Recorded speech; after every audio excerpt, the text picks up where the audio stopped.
እና አንዳንድ ሰዎች ደግሞ አላችሁ ፍቅር ካለ ገንዘብ አብረን ሰርተን እናመጣለን እያላችሁ ለመስራት እንኳን ፍላጎት ከሌለው ሰው ጋር ህይወታችሁን የምታንከላውሱ ዳዴ የምታስብሉ እድላችሁን የምትሰብሩ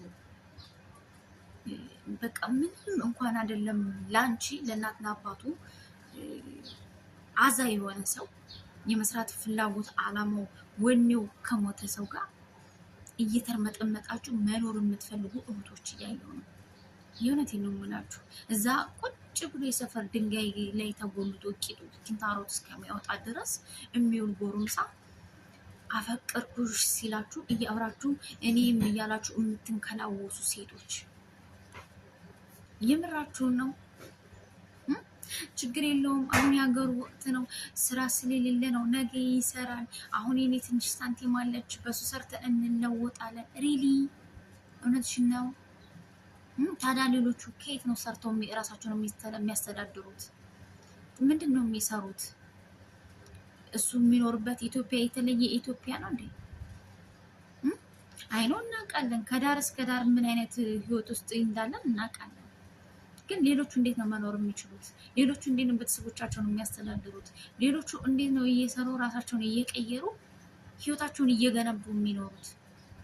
አንቺ ምን ቤት ነሽ የእሱን ዝላብ የሆነ ህይወቱ የምትቀበዩ? አብረሽ በድህነት ዳዴ የምትዩ እንዳትመርጭ ማን የከለከለሽ? መርጠሽ የምትፈልጊውን ወንድ እንዳታገቢ ማን የያዘሽ? ሲጀመር ማለት ነው የኛ ወንዶች እንደዚህ ሁል እንኳን አይደለም አንደኛው ወገን ሁለታቸው የሌላቸው ሆነው ሰርተው ተከባብረው በፍቅር አልፎላቸው ትልቅ ደረጃ የደረሱ ሰዎች እነሱ እድለኞችና እግዚአብሔር የመረጣቸው ብቻ ናቸው። ፈጣሪ የመረጣቸው ሰዎች ብቻ ናቸው፣ ቁጥር ናቸው እንጂ እንደዚህ የሚባል ዲስከስ ይቅርባችሁ።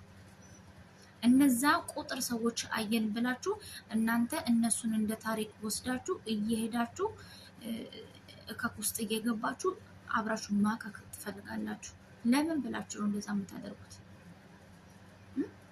ነገ ልንገርሽ አይደለም አብረሽ ዳዴ ብለሽ እሺ ይሁን ብለሽ ዛሬ የሱን ማጣት የሱን አለመስራት እስቲል የመስራት ፍላጎት ሞራል የወደቀውን እንኳን ተቀብለሽ ነገ በትዕግስት ራሽን ጣል አድርገሽ አስነስተሽ እንዲሰራ አድርገሽ ከተቀየረ በኋላ የባንክ አካውንቱ 4፣ 5 እና ከዛ በላይ ሲሆን ማለት ነው ሚስትም እንደዛ እንዲሆንለት ያምረዋል።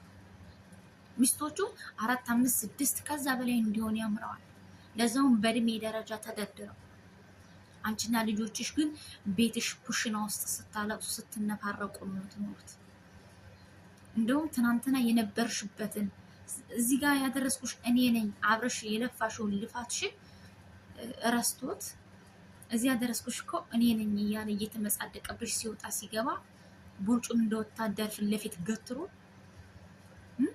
አይንሽ እያየ ወልዶ የሚያሳድጋት የሚያደርሳት ሴት ጋር ሆቴል ለሆቴል መኪናውን እየቀያየረ እየነዳ ሲርመጠመጥብሽ ይኖራል ማለት ነው።